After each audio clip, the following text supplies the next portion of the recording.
भैया गैस की किल्लत क्या है। भैया कंडा ले लियो, कंडा 50 रुपए कंडा। भैया कंडा ले लियो, ओरिजिनल कंडा 50 रुपए के।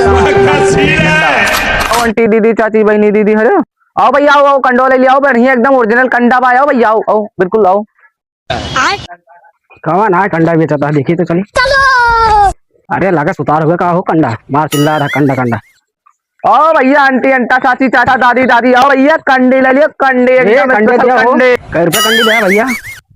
भैया 44 रुपया कंडा है। अरे यार कौन रेट है भाई?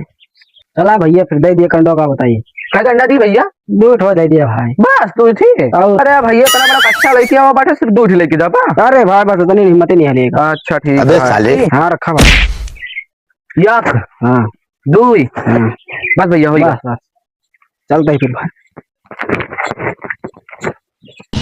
यार कंडवा लेके चला गया यार, पैसा दी कितना ही। ए रुक रुक रुक रुक, यहाँ पैसा दें तो भैया और का लेबा? चले यहाँ यहाँ। पैसों दें भैया, पैसों दें।